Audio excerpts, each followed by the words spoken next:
Good Monday morning. Why do I always feel like Robin Williams in Good Morning Vietnam every time I do that? But good morning. It is Monday, August 24th. Can you believe it? We have this Monday and next Monday, and we're done with the month of August. We're into September. Of course, that means football, which is already here. My guest today, we're going to talk about Seahawks. He has a love for the Hawks as much as I do.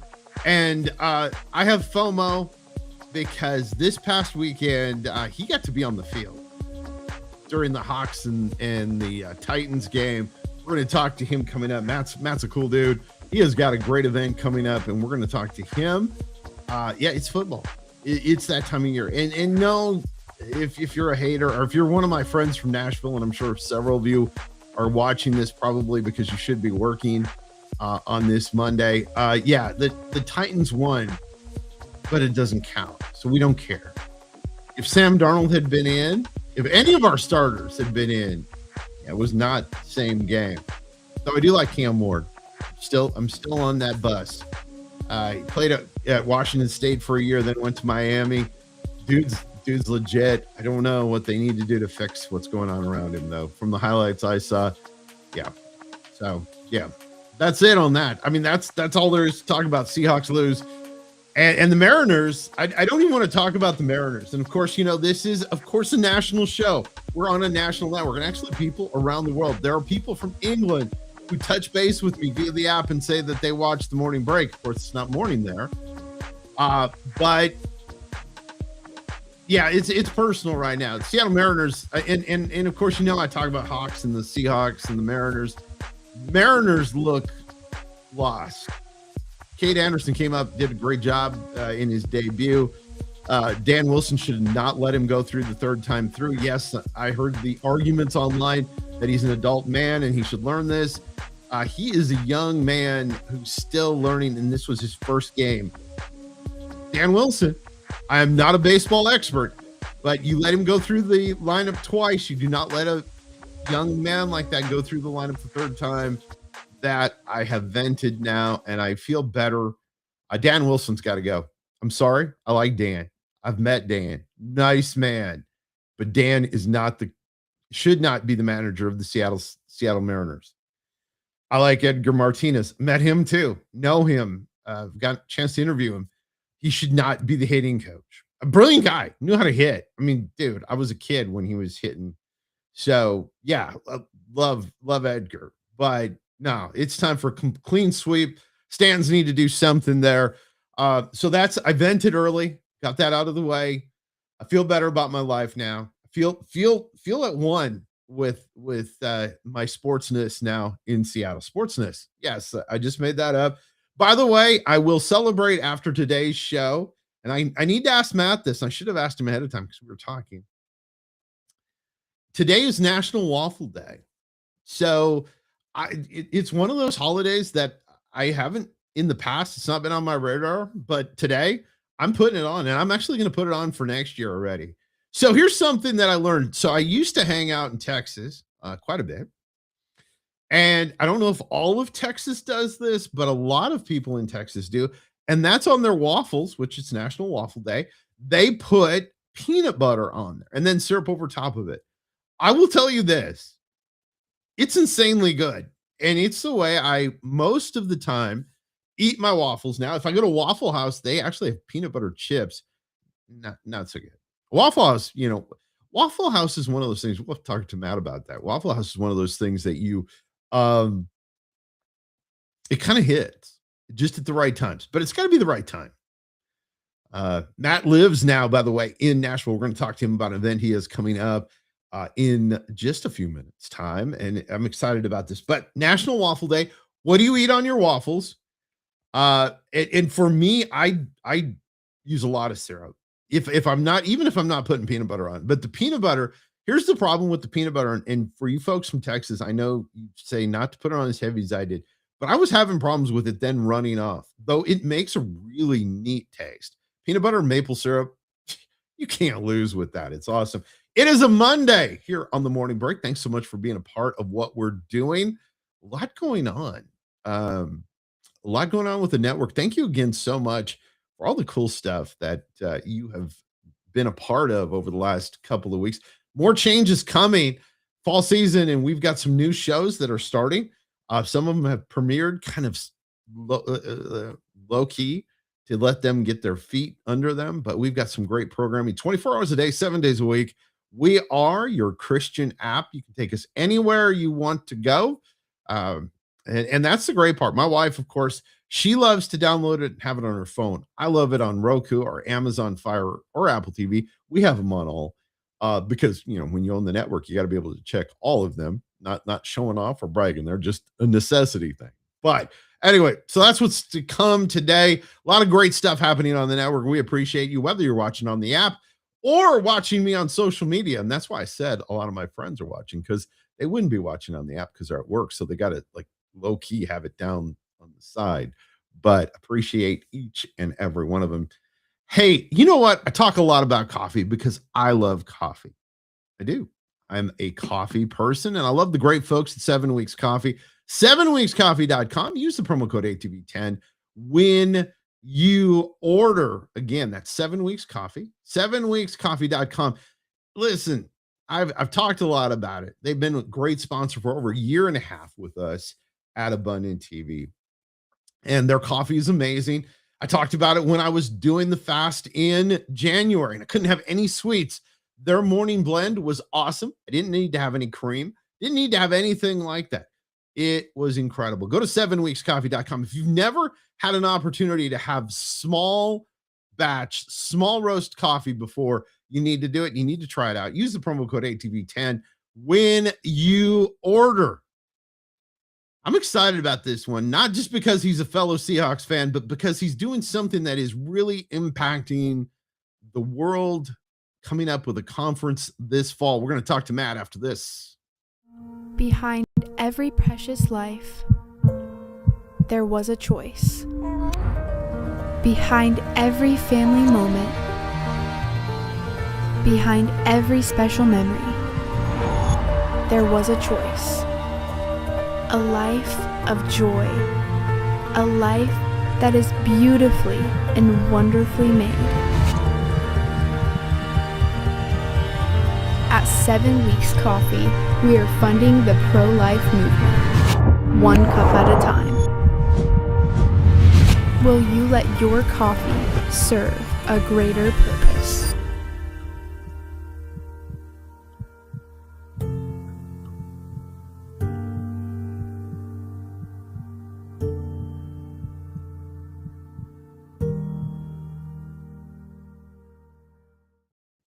Thanks to great folks, 7 Weeks Coffee. That's 7weekscoffee.com. Use the promo code ATV10. They want to know where they're spending their money, and it helps us. Year and a half almost of being together as a partnership. We were actually one of the first places that they put money, which is super cool. And now they've got great spokespeople like Riley Gaines and people like that. I like that commercial because it's just impactful to me. But remember, use the promo code ATV10. It allows them to know. I get to have my fellow Seahawk fan with me today on the show. We may have to have him back when they win the Super Bowl again. It is Matt Mundt with us. Matt, good to have you, man. There we go. There we go. And I've got the Super Bowl cup also to commemorate. That is awesome. I thought about it. I have my brother-in-law gave me a signed Super Bowl football for Christmas. Not this year, but it was from the first time they won. Well, not the what was it? 2013? I think that's right. Yeah. Yeah. Or was it? Yeah. 12 or 13, whatever it was. Russ was there. That one, I have the whole team, the Super Bowl team, cool. All of them. That's my prize. I have a Seahawks Super Bowl cup that my wife has gotten into. My wife, it's cool. My wife is a sports person. So like we watched the whole game and she's like, she was into it. Like, why are they doing that? And of course the first half, I was like literally wanting to throw up the whole time. It was like, if any Seahawk fan tells you they were confident in the first half, they don't know the ghosts of Marshawn Lynch past. That was replaying in my head that like we were going to get to the end and lose. But no, had a great game. Now super jealous. Matt, I alluded to this ahead of time. Matt got to go down and be on the field Yeah, last night. last night. Uh, like I know we're not supposed to be like coveted, covet our brother's things, but I was like, that is so cool. And he had like field level stuff, like his pictures. Literally, he was like close enough to see the guys. Super cool.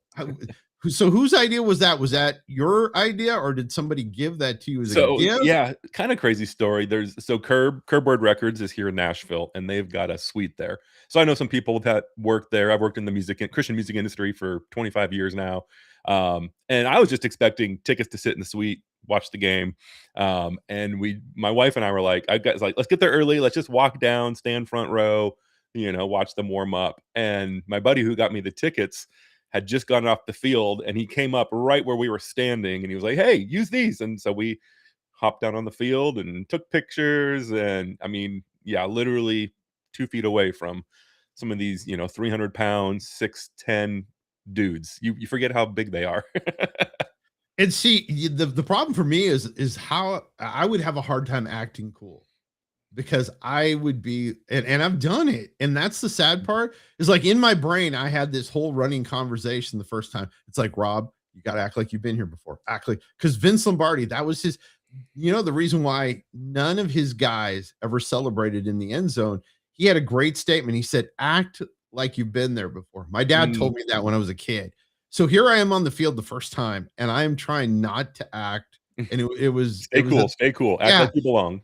I was there, and I'm like, and all of a sudden, like, gosh, who was it? Somebody ran by. It was Pete Carroll ran by, and I'm like, I'm trying to blow, and I'm like trying to relax, and it was unfortunately, I think it was the first season, was the year that they were not that good, and it was still amazing to be on the field. So I'm jealous last night. Of course, Seahawks lose, but that's okay, because the guys they had in there, half them probably are not going to be on the team at the end of the preseason.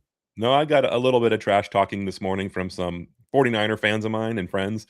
And they were like, "Oh, you lost to the Titans." And I'm like, "Yeah, but the first and second quarter, our second string whipped their first string. Yes. All of our starters who won the Super Bowl weren't even playing. So we're good." See, I have to tell you right now, you can tell that Matt's a better Christian than I am, because he has 49ers friends. I was going to say, or maybe I'm not. I don't know. You are a much better, because I flee from evil. So sharing light to the darkness. I'm going to clip this segment and send it to my 49er buddy. Yes, there you go. We'll get this. I'm trying to get him to come to the right side. You talked about something that I think is so cool. Matt has a great career, and I want give everybody a little bit of your background. Yeah, I mean, the last 25 years, I've worked in, for the most part, Christian music industry. So I started at a Christian radio station in Seattle. That's where we were like, we never met there, but our paths go through Seattle. So worked for the Christian radio station. Then I worked for Tooth and Nail Records, which is a Christian rock label. Then went back to a radio station. Then I came out here to Nashville about 15 years ago or so. Worked for Sony, a division of a Christian label underneath Sony, so called Provident Label Group. And then I went out to California, worked for K-Love Radio, and did that for 5 years. And then I've been out here in Nashville now 8 years. So for a stint there, about 3 years, I was marketing director for a nonprofit called Cure International. And then I've been on my own doing digital marketing, digital ads, all the digital stuff for the last 5 years. So primarily for Christian radio stations, media outlets, Christian artists, and then nonprofits. And then occasionally a business who's like, "Hey, we like you. Let's work." And so I've, helped an assortment of different businesses, grow and get their sales up. So it's been fun. And I want to tell you something. For people that don't know, Matt and I both spent time in radio. Once you are in radio, it never leaves. Like, it'll haunt you for the rest of your life. It's like, it's something, and you're like, I could do that. Or my wife likes this is the other thing. My wife will be like, how would have you, if we're listening to a local, how would have you done that break? And I said, well, this is how I would have done it. Not saying it's right, but I'm just saying this is how I would have done it. And it's in you forever. And like, you think about it, it's probably, I will tell you, and Matt probably figured it out. This show is like my old morning show. Mhm. except it's in a very shorter format. It's 30 minutes because I don't have 3 hours to spend in Yeah. a morning. I don't have a team either to help me. No producers Uh, in the background. It's just Nobody helping me. you and I'm me on our it. computer. Yeah, this is it. This is as good as it's gonna get. But no, you have that bug, and I remember an old guy. I want to hear your a story about how you got started. When I got started, I had a guy that had worked for Mutual Radio. If you don't Mm, know what Mutual is, it's old radio. And he goes, son, he had those old pipes, like the smoker pipes, which mhm. I know it's the Christian network, but don't freak out. But a lot of the old guys smoked, like, I mean, to get their voice really deep. And he had that, and he goes, if this isn't son, if this isn't something you want to do for the rest of your life and be broke, run now. Well, I didn't listen. I didn't listen. I went, ooh, but I love it. But tell me your story, how you got into radio. Yeah, so I was the Christian kid, grew up in youth group, loved Christian music. CDs used to come out on a Tuesday. I was there every Tuesday to get the new album. I'd get the posters, bring them back to my youth room. Well, it would have been probably 1998, 99. Um, yeah, 99, 2000. There was a guy at my church who was working with the local radio station, Christian radio station in Seattle, and they had just raised a lot of money to start this thing called internet radio station, like a streaming radio station called crossrock.com. And he was like, hey, I know the perfect guy to come intern. And so that opened the door. I came in and interned. I was in heaven. Like, I got to hear all the newest music first, kind of program it. Did that for a little bit, and then they brought me on full time. And so I was going to University of Washington, and in the morning I was working. I built, one of their first websites, set up their Twitter account, MySpace. So I was really getting a more of an education working at the radio station than going to college. Like, it just kind of changed my perspective of what, when I was at college and they're teaching stuff in the communications department, I kind of was able to go, yeah, I'm going to use that for the rest of my life. And yeah, that's not important. So yeah, when I graduated college, had a job. And so that kind of turned into, I got to be a radio DJ, their website, social media, and just, early days of social media. And so, yeah, so Well, yeah, it was when awesome. you said MySpace, it Yeah. immediately. No, people Hey, know they're pretty bringing it quick. back though. Tom's coming back. Did you hear that? I don't believe it'll stick, but we'll see. Oh, I'm all about it. I want to create my top 8 friends so everybody else is Yeah. mad at me. Yeah, so that's how I got my foot in the door in radio. And like you said, it's addictive. I mean, I think that's why today, like the creator economy, what you're doing, YouTube, social media, why so many people want to be a YouTuber or an influencer is because it is fun to create. I believe we're creating the image of God, so we go create, and that looks many different ways. Creating can be, you can a chef, you can be a podcaster, you can be anything you do to the glory of God, you're creating. When you're taking disorder and making order.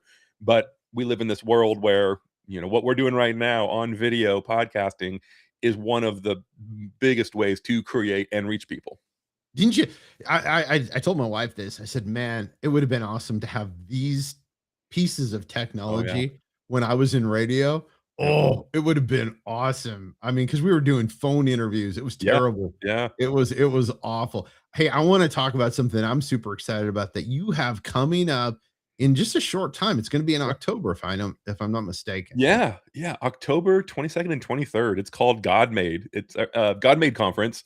And so, the creator economy, which is, YouTube and TikTok and Instagram. YouTube really is the big driver of that. I mean, ask anybody. You're in a room of 100 people who watches YouTube. 99 people are going to raise their hand, right? So I believe like one of the greatest places to share the gospel and reach people is on YouTube. Now, you can't just like slap a fish on it and say, all right, I'm going to reach people. Like, you need to do it with excellence. And so here in Nashville for the past 3 years, a buddy Brandon and I have been doing these God-made meetups. And just, it's a place where whether you feel like you've got a calling to do YouTube or a podcast, or you're already doing it, we come together every single month. 20 to 50 people show up and we just help each other. And it's great. Like, we always kind of set the tone, like, give more than you take. Like, this is not a come and network and schmooze. Like, this is we're all called to different things here. Let's help each other get better at this craft. So we decided about a year ago, let's like actually have an official conference, bring in speakers. So we've got some, we kind of roughly counted up how many views our speakers get every single year. And it's over 1 billion. And so, people who actually know their stuff. They love Jesus, but they also know their stuff. They know how to grow on YouTube. They know how to grow with short form video. So really, and we remind ourselves when we tell people this conference, like everything that you're going to hear from our speakers on stage, you could probably find somewhere. You could ask AI, you could go on YouTube and find someone presenting it. The value is going to be that the people there who are presenting it are looking at it through the lens of faith, but more importantly, it's going to be the people to your left and right. Like you're going to be sitting in the venue, and you can ask someone to your left for prayer, like, hey, I'm struggling and trying to figure out how to grow this, and the other person for a thumbnail idea or some creative idea. And so really, we're excited about the connections. Like Brandon and I, we do not want to be the YouTube gurus who are announcing all the latest algorithm changes. We want to be a place where we rally Christians who are called to be content creators together, learn together, encourage each other. Like we kind of joke, everybody needs a YouTube accountability partner, because there's a lot of decisions you've got to make when you're making content, as far as like, does God want me to do? Does God want me to do this? Is this ethical? Is this godly? And to do this, and sometimes you just need someone to go, hey, check your heart. Why are you doing that? Or push you, like you should be releasing this. You're like sitting on something that God's called you to do, but you're not releasing it out of fear. And so yeah, God Made Conference, October 22nd, 23rd, godmadecreators.com. We're just, telling anybody and everybody, because we do know, like, it's fun when we talk to someone. As soon as they hear about it, like you know that they're called to it, because they light up and they're like, that's my people. That's my tribe. I want to be there. And so we've got a guy coming in from the UK. He'd always wanted to come to America, and he's just started his YouTube channel, and he's like, this is a perfect excuse to come to the UK, visit Nashville, but also grow in his YouTube craft. So we're excited. Well, I'll tell you this, and if you're thinking about going, and we'll have in the show notes, we'll have the place that you can go and sign up and everything like that. But I'll tell you this, and I've been doing this a long time. Matt gave me some insight on our first Zoom call that we had together just to connect. And I went, and I went and started doing it. And lo and behold, if he wasn't right, and of course, I knew he was smart because he was a Seahawks fan. But if he'd been a San Francisco 49ers fan, I would, exactly. If he'd been a 49ers fan, I'd have gone the opposite direction. Yeah. But, and I'd have probably gotten hurt doing it. So, well, and that's what's beautiful about doing this in community. A great story, actually. So this was 3 years ago where we first started our God Made meetups. It wasn't even called God Made. We literally called it Christian Creatives Meetup. We had 6 people show up at a local coffee shop. I think 4 of us, two of them were full-time YouTubers. 2 of us were aspiring YouTubers. Another guy who's got great social media experience, and another lady who was like viral, like certifiably viral on TikTok. And we're just meeting, and it was awesome. We loved it. But we were telling this lady who had this big, huge TikTok following, we're like, you got to go on YouTube. And she kind of, and I don't know why she didn't exactly have one. It was kind of like, oh, I don't know if my content will work there, or I don't know how to do it. But anyway, we were like, by next month, you've got to have a YouTube channel. Like, this content needs to be on there. And so it was a month later, maybe 2 months later, she had 100,000 subscribers. So that gets you the silver plaque. Like, everybody, when you hit that, like, you've arrived on YouTube, and like millions of views. And it took a community to just encourage her and say, go do this. And now it's a whole new platform where she's able to reach people. She's able to monetize, of course. And so those stories happen all the time. But that doesn't happen when you're creating in a vacuum, when you're just isolated. And that's a story, whether you're creating content or not. Like, we all need to be around other people. And it's just really fun, if you are a creative, to be around other creatives who also love Jesus. And it's like this, there's something that happens. And so that's what we're trying to create. I love that, man. I love what you're doing, because the big thing, and of course, being a pastor's kid, I always talk about is fellowship and allowing this time. Yes, all the events that you've got planned are going to be great, but it's that meeting other people that are going to be there that, create, just long-lasting relationships. And I think that's a big key too, is this is not, and I want you to speak on this really quick before we have to go. The creator environment, or the creator economy, is not going away. It's only going to get bigger. Yeah, no, Forbes magazine, Bloomberg, this was over a year ago. They both wrote articles basically saying creator economy is going to double in the next 2 years. So to give you perspective, about a year ago, it was 250 billion a year. And by the end of, I guess, 2027, it'll be about 500 billion. And I think it's ahead of pace because all the advertising dollars that are in traditional media are quickly rushing over to the independent YouTube creator, podcaster, social media influencer.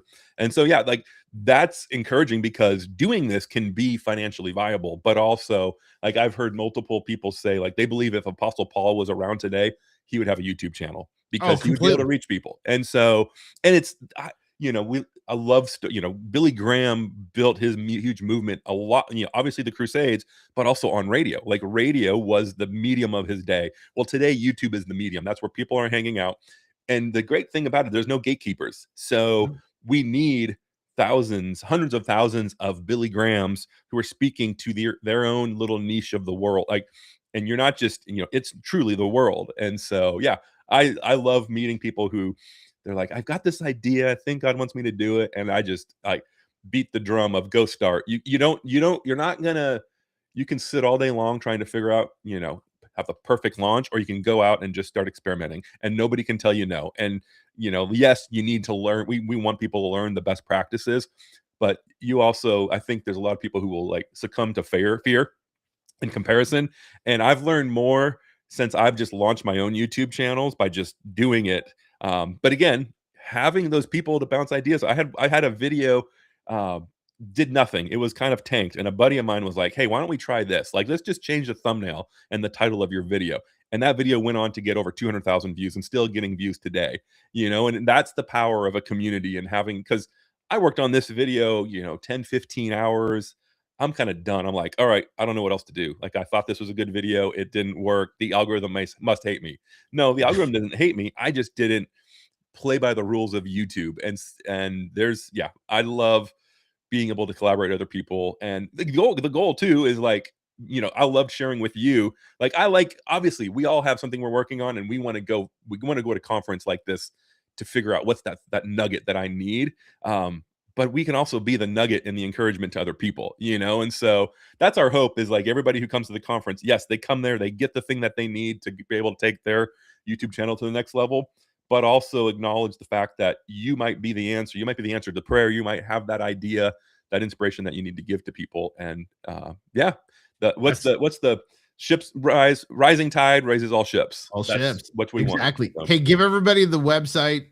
Where they can go so they can launch and get in, be a part of this. Yeah, godmadecreators.com. So godmade, and then creators.com. And you'll see. And it's coming up October again. What were the dates? Yeah, October 22nd, 23rd. Where at? In Franklin, Tennessee. So a church here called Gateway Church. And it's about a mile away from the new In-N-Out burger. So yeah. So like Jesus is all in this event. I already see that. There's literally In-N-Out on one side and Christian Chicken, Chick-fil-A on the other side. Like, we're good to go. So it's yes. I can't imagine. Matt, great to have you with us. And we're gonna have you back. We're gonna talk more about stuff. We've got some cool things we're working on. Matt, thanks for being with us. Where has the time gone? It is crazy. This day went by way fast. It's Monday, of course. So Mondays sometimes go fast, but most of the time they go slow. And we appreciate you being here with us on the morning break. Hey, thanks to great folks at 7 Weeks Coffee. That's 7weekscoffee.com. That's 7weekscoffee.com. Use the promo code ATV10 win order. We will see you again tomorrow for another morning break.